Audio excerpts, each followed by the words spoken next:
when, in the course of human events, it becomes necessary for one people to dissolve the political bands which have connected them with another, and to assume among the powers of the earth the separate and equal station to which the laws of nature and of nature's God entitle them. A decent respect to the opinions of mankind requires that they should declare the causes which impel them to the separation. We hold these truths to be self-evident, that all men are created equal, that they are endowed by their Creator with certain unalienable rights, that among these are life, liberty, and the pursuit of happiness. That to secure these rights, governments are instituted among men, deriving their just powers from the consent of the governed. That whenever any form of government becomes destructive of these ends, it is the right of the people to alter or to abolish it and to institute new government. Laying its foundation on such principles and organizing its powers in such form as to them shall seem most likely to affect their safety and happiness. Prudence indeed will dictate that governments long established should not be changed for light and transient causes. And accordingly, all experience hath shown that mankind are more disposed to suffer while evils are sufferable than to right themselves by abolishing the forms to which they are accustomed. But when a long train of abuses and usurpations, pursuing invariably the same object, evinces a design to reduce them under absolute despotism, it is their right, it is their duty to throw off such government and to provide new guards for their future security. Such has been the patient sufferance of these colonies, and such is now the necessity which constrains them to alter their former systems of government. The history of the present King of Great Britain is a history of repeated injuries and usurpations, all having in direct object the establishment of an absolute tyranny over these states. To prove this, let facts be submitted to a candid world.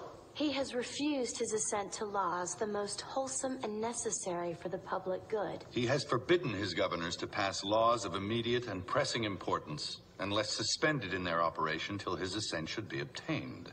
And when so suspended, he has utterly neglected to attend to them. He has refused to pass other laws for the accommodation of large districts of people unless those people would relinquish the right of representation in the legislature, a right inestimable to them and formidable only to tyrants. He has called together legislative bodies at places unusual, uncomfortable, and distant from the depository of their public records for the sole purpose of fatiguing them into compliance with his measures. He has dissolved representative houses repeatedly for opposing with manly firmness his invasions on the rights of the people. He has refused for a long time after such dissolutions to cause others to be elected, whereby the legislative powers, incapable of annihilation, have returned to the people at large for their exercise, the state remaining in the meantime exposed to all the dangers of invasion from without and convulsions within. He has endeavored to prevent the population of these states, for that purpose obstructing the laws for naturalization of foreigners, refusing to pass others to encourage their migrations hither, and raising the conditions of new appropriations of lands. He has obstructed the administration of justice by refusing his assent to laws for establishing judiciary powers.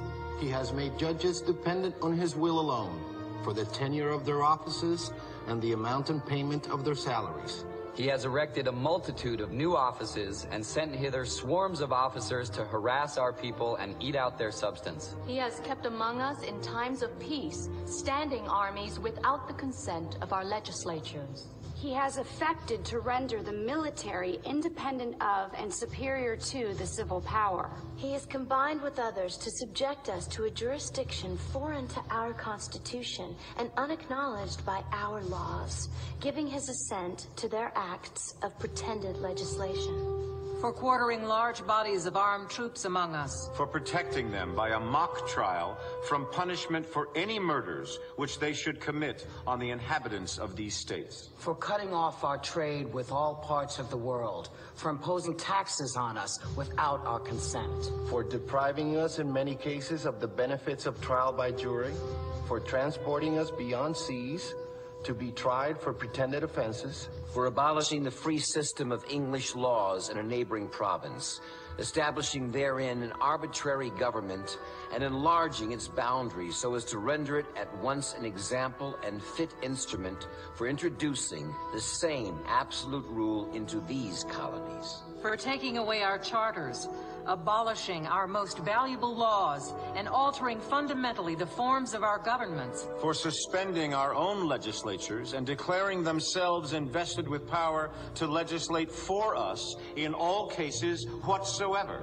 He has abdicated government here by declaring us out of his protection and waging war against us. He has plundered our seas, ravaged our coasts, burnt our towns, and destroyed the lives of our people. He is, at this time, transporting large armies of foreign mercenaries to complete the works of death, desolation, and tyranny, already begun with circumstances of cruelty and perfidy, scarcely paralleled in the most barbarous ages, and totally unworthy of the head of a civilized nation. He has constrained our fellow citizens taken captive on the high seas to bear arms against their country, to become the executioners of their friends and brethren, or to fall themselves by their hands. He has excited domestic insurrections amongst us, and has endeavored to bring on the inhabitants of our frontiers, the merciless Indian savages, whose known rule of warfare is an undistinguished destruction of all ages, sexes, and conditions. In every stage of these oppressions, we have petitioned for redress in the most humble terms. Our repeated petitions have been answered only by repeated injury. A prince whose character is thus marked by every act which may define a tyrant is unfit to be the ruler of a free people. Nor have we been wanting in attentions to our British brethren. We have warned them from time to time of attempts by their legislature to extend an unwarrantable jurisdiction over us. We have reminded them of the circumstances of our immigration and settlement here. We have appealed to their native justice and magnanimity. And we have conjured them by the ties of our common kindred to disavow these usurpations which would inevitably interrupt our connections and correspondence. They, too, have been deaf to the voice of justice and of consanguinity. We must, therefore, acquiesce in the necessity which denounces our separation, and hold them, as we hold the rest of mankind, enemies in war, in peace, friends. We, therefore, the representatives of the United States of America, in General Congress assembled, appealing to the Supreme Judge of the world for the rectitude of our intentions, do, in the name and by authority of the good people of these colonies, solemnly publish and declare that these united colonies are, and of right, ought to be free and independent states. That they are absolved from all allegiance to the British Crown. And that all political connection between them and the state of Great Britain is and ought to be totally dissolved.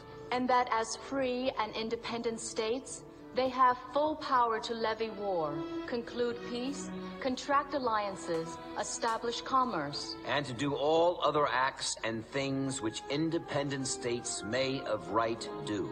And for the support of this declaration, with a firm reliance on the protection of divine providence, we mutually pledge to each other our lives, our fortunes, and our sacred honor.